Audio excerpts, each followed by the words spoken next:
ভদ্রমহিলা ও মহোদয়গণ, বিমান বাংলাদেশ এয়ারলাইন্সে ভ্রমণকালীন সময়ে আপনার নিরাপত্তাই আমাদের মুখ্য উদ্দেশ্য। তাই এই বিমানের নিরাপত্তা বিষয়ক নির্দেশাবলী আমাদের ইউটিউব চ্যানেলে আপনাদেরকে স্বাগত জানাচ্ছি। আজকে নতুন একটি পর্ব নিয়ে আপনাদের সামনে চলে এসেছি। বিমান বালা সম্পর্কে কিছু অজানা তথ্য আজকের এই ভিডিওটিতে আমরা জেনে নেব। ভিডিওটির প্রথম থেকে শেষ পর্যন্ত দেখার জন্য অনুরোধ করছি। ভিডিওটি ভালো লাগলে অবশ্যই লাইক দিবেন এবং শেয়ার করে দিবেন বন্ধুদের কাছে। আর আমাদের চ্যানেলটিতে সাবস্ক্রাইব করুন, আমাদের পাশেই থাকুন। অবশ্যই পাশের বেল চিহ্নটিতে প্রেস করে দিবেন আগামী সকল পর্ব দেখার জন্য।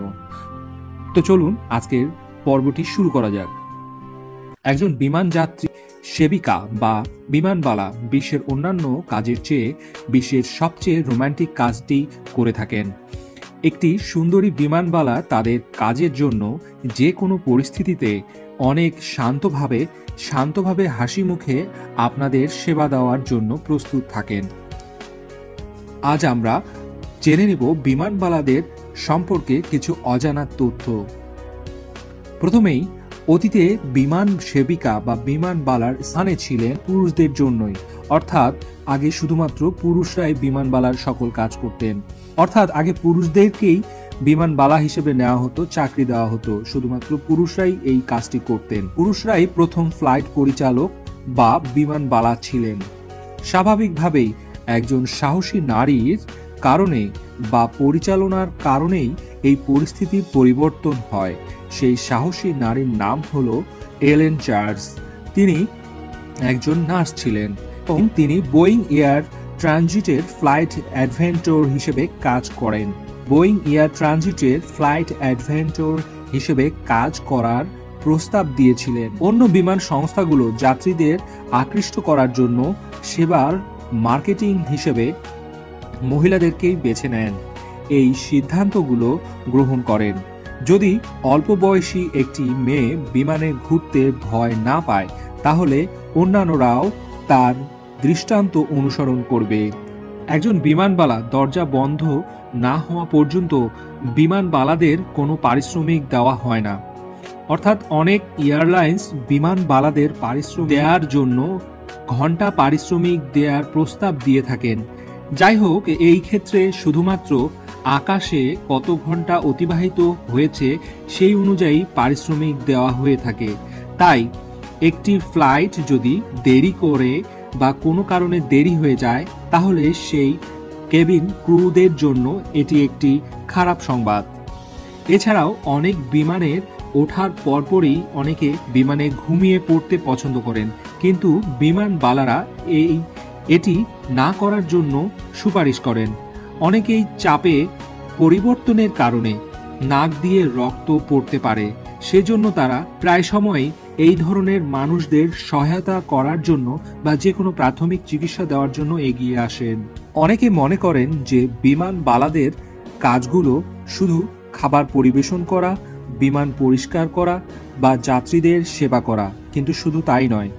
বিমানবালাদের মূল কাজ হলো ক্যাপ্টেনের সহায়ক হওয়া বা যা জরুরি পরিস্থিতিতে সমাধান করতে পারবে, বা বিমানের কি অবস্থা চলছে, যাত্রীদের কি পরিস্থিতি, যে কোনো জরুরি পরিস্থিতির সমাধান করতে পারা এবং প্রতি ঘন্টায় সবকিছু ভালোভাবে ঠিকঠাকভাবে যাচ্ছে কিনা তা নিশ্চিত করে ক্যাপ্টেনকে রিপ্লাই করে দেওয়া, অর্থাৎ পাইলটদের সাথে যোগাযোগ করে সেই বিষয়গুলো জানিয়ে দেওয়া।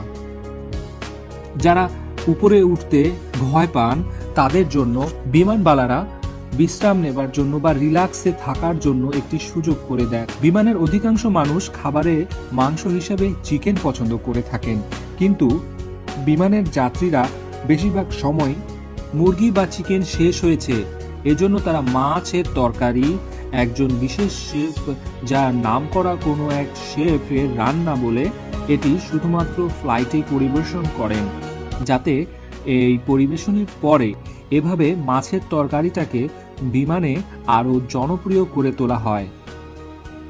বিমানে আপনার চেয়ার সোজা হিসেবে রাখতে বলা হয়, আর তা আপনাকে অবিলম্বেই করতে হবে। কিন্তু কেন? অসমতল ল্যান্ডিং এর জন্য, যাতে আপনার পিছনের যাত্রীর নাকে আঘাত না লাগে, সেজন্যই সেটা নিশ্চিত করার জন্য বিমানবালারা আপনাদেরকে অনুরোধ করেন। আর আপনি যদি সেটা না করেন তাহলে তারা আপনাকে সেটা করার জন্য বাধ্য করবে। বিমান টেক অফের পরে আপনি ঘুমিয়ে নিতে পারেন। বিমানের পিছনের আসনগুলো তেমন নিরাপদ নয়, সেবা সব থেকে ভালো। এটির কারণ খুবই সহজ। একটি যাত্রী বাড়তি সেবা পাওয়ার জন্য পিছনের আসন পছন্দ করতে পারেন। পিছনের যাত্রীরা একটি বালিশ বা অতিরিক্ত কম্বল সবার প্রথমে পেয়ে থাকেন।